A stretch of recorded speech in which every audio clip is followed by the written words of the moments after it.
시청자 여러분 안녕하십니까? 이몽세 정상회담 2부 시작하겠습니다. 6월 달에는 호국 보훈의 달이기도 하고 이제 6.25가 벌어진 날입니다. 최근에 김정은이가 오물풍선을 지금 보내고 있고 여기에 과연 오물만 넣었을 것인지 앞으로도 그렇게 할 것인지 정말 불안하기 짝이 없는 정말 긴장이 고조되고 있는 상황인 것인데요. 정말 2024년 6.25의 발발을 걱정하지 않을 수 없는 그런 상황에 놓여 있는 것이 참 개인적으로 굉장히 착잡하고 또 대신에 반면에 좀 각오를 다져야 하는 시기도 한 것 같습니다. 그래서 과연 6.25가 다시 벌어질 수 있는 상황인가에 대해서 제가 아마추어지만 생각해보는 시간을 갖도록 하겠습니다. 6.25의 발생 원인을 이제 우리가 살펴본다면 다시 6.25 같은 전쟁이 벌어질 것인가를 가능성을 가늠해 볼 수 있다고 생각합니다. 6.25가 발생하게 된 가장 큰 원인은 역시 분단이라고 할 수 있습니다. 이전에도 여러 번 말씀드렸습니다만은 기존에는 얄타, 포츠담 이런 회담에서 이제 분단의 미락이 있었다, 미소 간에 이런 이야기들이 오고 갔었습니다만은 아직까지 그 실체는 밝혀진 바가 없고, 어쨌든 이제 얄타, 포츠담 회담, 그러니까 2차 대전의 종전을 이제 논의하던 이제 그 세계 강대국 정상들 머릿속에는 한반도 전쟁에 대해서 사실 크게 신경 쓰지 않았던 것이 사실로 보입니다.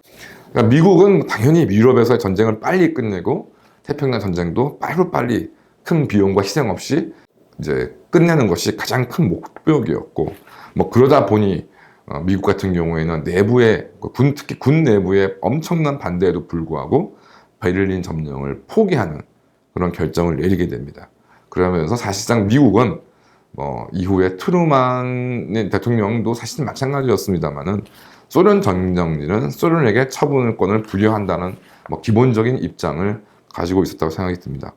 영국 같은 경우도 미국과 동일한 입장입니다만은 어쨌든 동유럽에서 그래도 유럽의 종주국으로 자부하는 영국에서 이제 유럽에서의 어떤 소련 견제는 어느 정도는 고려할 수밖에 없는 상황이었습니다만은 앞서 말씀드린 미국의 태도가 소련을 견제하는 것은 거의 생각지도 않고 있었고, 오로지 전쟁을 빨리 종결시키는 것이 이제 가장 거의 유일하게 고려한 상황이었기 때문에 영국의 이런 소련 견제에 대해서 전혀 협조할 생각이 없었고 협조하지도 않았습니다.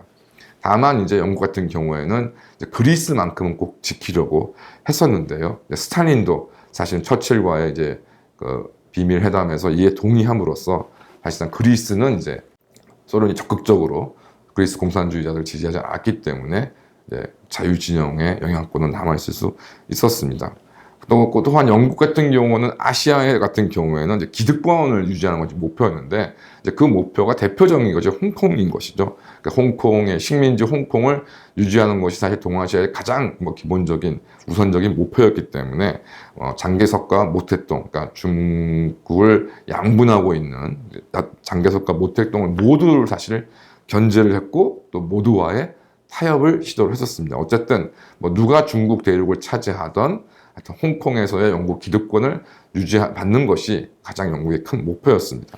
그래서 이제 6.25의 주요 참전국이기도 하지만 중공의 개입이 확인된 이후 급속히 6.25의 조기 종결을 원했던 가장 큰 이유도 영국의 핵심적인 이익을 할 수 있는 홍콩의 지위를 보장받는 것이 가장 큰 관심이었기 때문에 6.25는 빨리 종결되어야 되는 것을 원했던 것입니다. 소련 같은 경우에도 아시아보다는 동유럽에서의 확고한 기반을 확보하는 것이 가장 큰 관심사였고, 동아시아 같은 경우는 스탈린 같은 경우는 동아시아의 분단된 중국을 상정하지 않았을까, 또 분단된 일본을 원하는 것이 스탈린의 내심이 아니었을까 생각이 듭니다. 한반도 같은 경우는 당연히 스탈린 입장에서는 당연히 차지하는 것이었습니다만은 한반도 전체를 차지하는 것은 전혀 관심이 없었다. 그렇기 때문에 이제 그 소련군이 이제 청진우를 통해서 급속히 이제 한반도를 남하하는 과정에 정말 미군 장교의 전화 한 통으로 38선을 이제 무장 해제 경계선으로 하는 것에 쉽게 동의했던 것이고요. 궁극적으로는 이제 홋카이도를 일본 대일전에 대한 승전국으로서 홋카이도를 분할 점령하는 것이 목표였던 것이죠. 그런데 실제로 원자폭탄 이후에 일본이 항복하게 되니까 미국은 핵무기를 확보한 상황. 물론 일본의 항복 직후에는 미국이 사용할 수 있는 핵무기는 사실상 없었습니다만은 핵무기를 확보한 미국의 입장에서는 이제 일본의 분할을 원하는 소련의 입장은 거부하였고, 한반도는 이제 현상 유지, 그냥 뭐 남북이 이제 분단된 상황에서 현상 유지를 사실상 원하지 않았던가. 또 그 미국 같은 경우에는 뭐 트루먼 대통령도, 루즈벨트 대통령, 그 전으로 가면 윌슨 대통령이 꿈꾸었던 이제 세계적인 대전을 방지할 수 있는 국제기구 유엔이 이제 창립이 돼서 이제 강대국들이 서로 타협하고 협의를 함으로써 이제 이런 끔찍한 전쟁을 막자는 것이 이제 미국의 사실 오래된 100년 정도 된 오래된 이제 꿈인 것인데요. 그 오랜 수건인 유엔이 창립이 되고 이를 통해서 이제 미국은 스스로 엄청난 이제 군축을 신속하게 진행하게 됩니다. 또한 이제 1947년부터는 냉전이 본격화되어 있습니다만은 미국이 이제 차후에 내세웠던 봉쇄 정책이라는 것도 결코 무슨 군사적으로 소련을 압박한다는 것이 아니라 뭐 경제라던가 어떤 이런 정치적 블록을 통해서 이제 소련의 압박을 가한다는 개념이지 뭐 군사력으로 소련을 어떻게 해보겠다는 것은 전혀 생각하지도 않고 있었습니다. 한반도 같은 경우는 결과적으로 이제 미소 체제가 이제 대결을 그래서 그게 경제적인 이익, 안보적인 이익을 떠나서 미국과 소련이라는 그 두 나라가 자본주의, 민주주의, 그다음에 공산주의 체제라는 본질적인 서로 인정할 수 없는 그런 체제가 있기 때문에 그런 체제를 갖고 있는 나라가 자기 영향권에 있는 지역에서 자기의 체제를 따르지 않는 다른 체제가 성립된다는 것을 허용한다는 것은 있을 수가 없는 일이었고, 그러다 보니 남북의 분단, 통일국가 수립은 원천적으로 불가능하지 않았나 라는 생각이 좀 들고요. 결과적으로 또 결정적으로는 소련이 유엔에 의한 이제 이런 통일정부 수립이라는 이런 해결을 거부함으로써 분단체제 성립은 필연일 수밖에 없는 상황이었습니다. 다만 이제 미국은 이제 극동아시아에서 이제 어떠한 무력 충돌도 원하지 않았고, 전쟁이 발발할 것이라는 것도 예상하지 못 않았습니다. 이것이 저는 진정한 엣지사 라인의 이제 의미이고, 이것은 무엇을 의미하냐면 미국이 어떤 군사적으로 선제적으로 한반도나 대만이란 이 지역을 지킬 생각은 없다.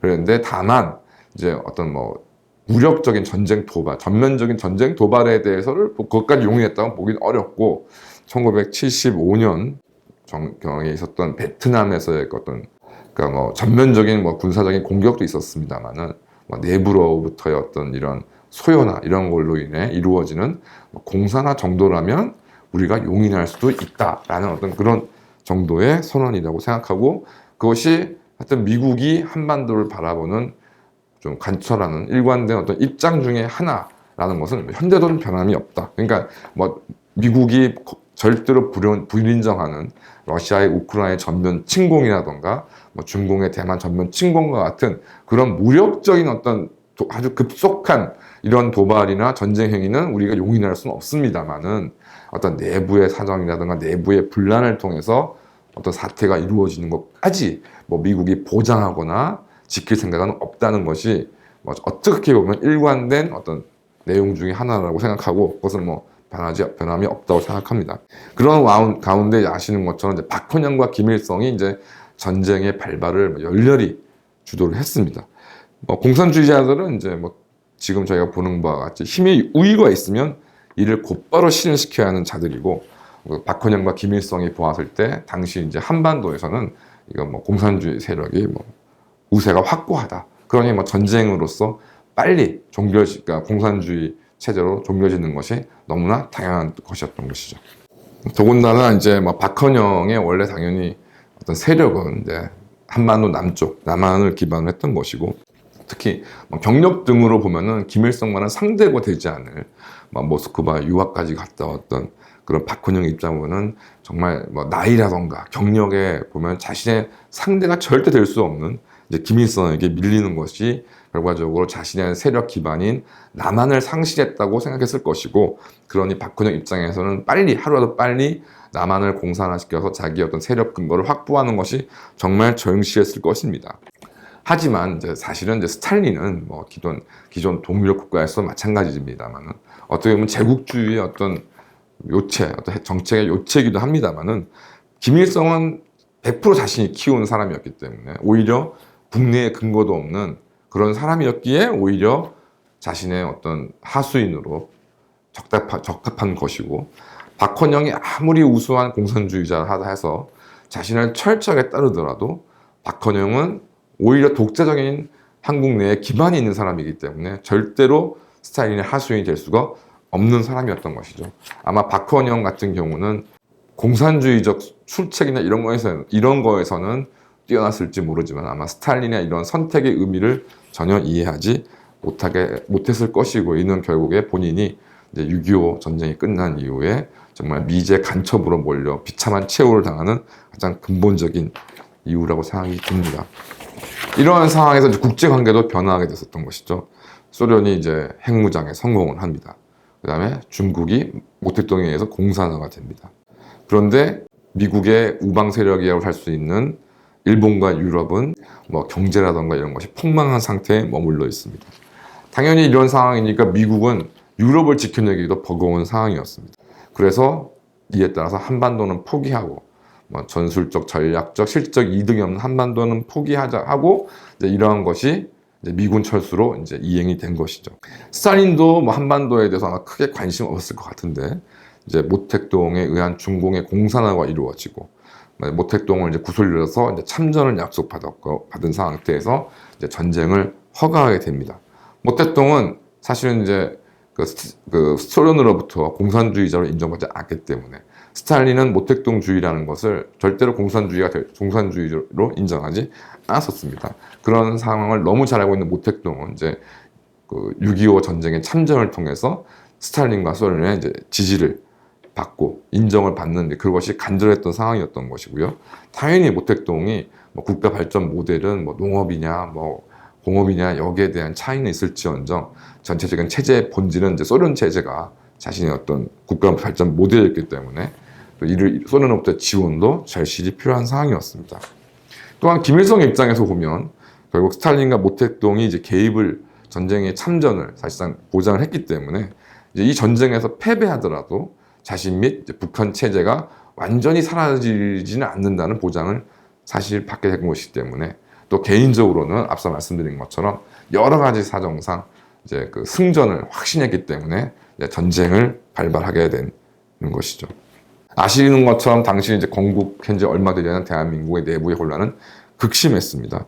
박헌영 등 이제 극심한 공산주의자들은 대거 제거되긴 해왔습니다만, 한민당 같은 경우는 이제 수구의 세력에 불과했던 것이고, 이제 이후에 최근에 밝혀진 바에 따르면 김구 등은 오히려 용공적인 성향을 띠면서 주주장창 미군 철수만을 주장하는 그런 상황이었으며, 뭐 이후에 전쟁 발발 이후에 최능진 같은 사람 같은 경우에는 심지어 전쟁이 전면전이 발발했음에도 불구하고 김일성과의 평화협정을 추진하기도 했었습니다. 그 정도로 대한민국은 완전히 전체적으로 오합지졸의 분열의 극치를 보였던 상황입니다. 이런 상황을 속에서 이제 말씀드린 것처럼 김일성, 스탈린, 모택동은 전쟁에서의 승전을, 전쟁에서 이길 것이라는 것을 확신했고, 설사 이기지는 못한다 하더라도 여러 가지 구도상 우리가 폭망하지는 않을 것이다 라는 그런 인식 속에서 이제 전쟁을 일으키게 됩니다. 그렇다면 이제 지금은 상황이 어떠한 것인가? 1990년대에 냉전 체제가 붕괴되면서 이제 북한이 고립이 되고, 북한이 붕괴하고 흡수통일이 될 것이다, 아닐 것이다, 기타 등등 여러 가지 이야기들이 많았습니다만은, 이제 정말 당시에 90년대 고립무원이었던 북한을 생각해 보면 지금 새롭게 이제 중국과 러시아와의 연대가 이루어지고 있습니다. 특히 중공과 러시아, 시진핑과 푸틴이 그나마 형식적이라도 있었던 민주주의적인 체제의 어떤 색채를 이제 완전히 지우고 독재 체제의 구축을 이제 시도하고 있는 상황이고, 이미 구축하였던 상황입니다.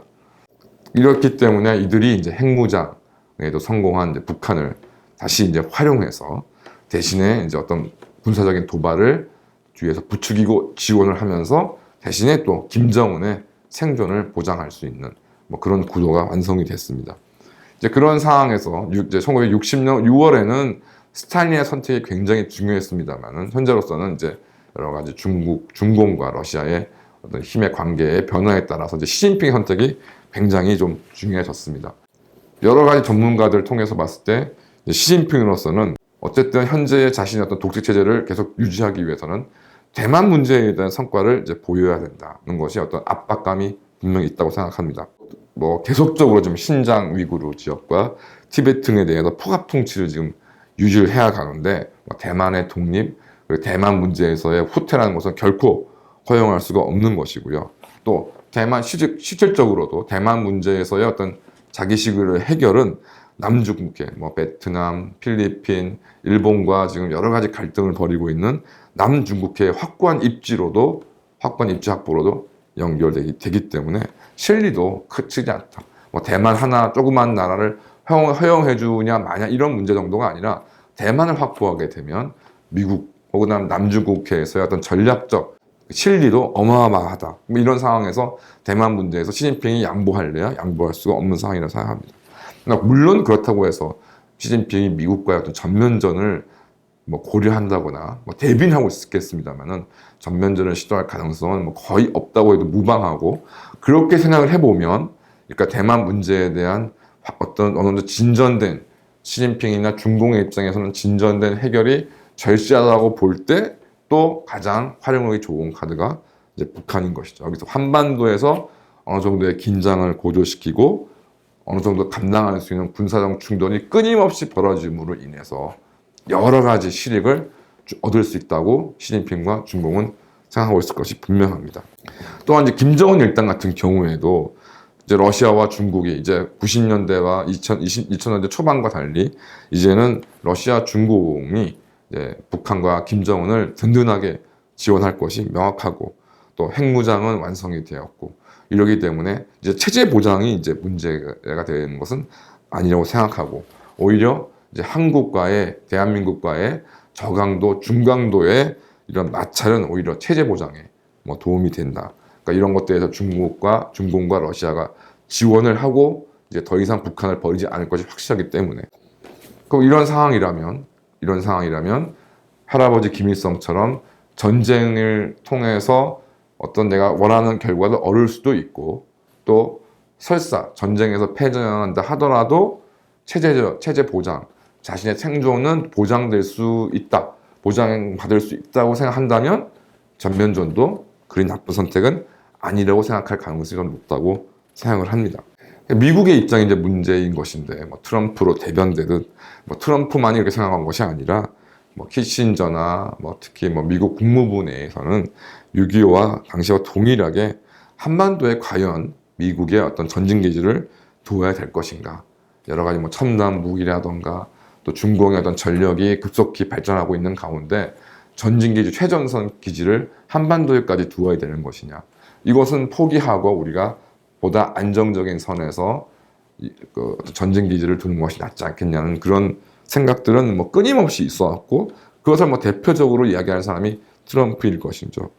따라서 뭐 육지로 연결되어 있는 한반도보다는 차라리 대만 등에서 중공의 어떤 이런 군사적인 행동들을 견제하고 반격하는 것이 오히려 합리적이고 미국의 희생을 덜할 수 있다는 생각은 어떻게 보면 그들 입장에서는 당연하다는 생각이 좀 듭니다.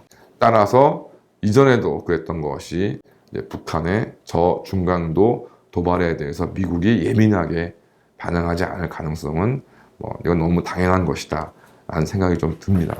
뭐 이러한 가운데 뭐 말씀드린 것처럼 지금 대한민국에서는 상당수가 그냥 뭐 미군이 나가면 평화가 보장된다는 정말 어처구니 없는 생각을 가진 자들이 아무리 적게 보아도 3분의 1이 넘고, 여기에 뭐 동조하는 정치인들, 이를 주도하려고 하는 정치인들, 사실상 뭐 국가의 반역죄를 쥐고 있는 이런 정치인들이 대세를 차지하고 있는 상황에서 뭐 당장의 전면적인 발생의 위험, 6.25 같은 전면전이 발전하지 않는다 하더라도 이제 완전히 달라진 국제적인 국면에서 북한의 도발은 어느 형태로는 계속 지속될 것이 분명한 것이고, 이로 인해서 또 대한민국 국민들이 겪어야 하는, 부담해야 하는 경제적, 물리적, 생명과 신체에 대한 위협, 이런 것들은 이제 우리가 각오해는 시대가 열렸다. 어찌 보면 6.25의 전면적인 그 북한의 침공 이전에 그 38선에서 끊임없이 어떤 군사적인 충돌과 긴장이 계속되어 왔던 것처럼 어쩌면 우리가 지금 그런 상황에 머물러 있을지도 모르겠다 라는 생각이 좀 많이 듭니다. 어쨌든 이런 변화하는 여건들보다 정말 대한민국 국민들이 한 사람이라도 제대로 정신을 차려서 북한과 중공의 체제 위협이라는 게 어떤 것인지를 인식하는 것이 더 중요한 문제라고 생각이 듭니다. 감사합니다.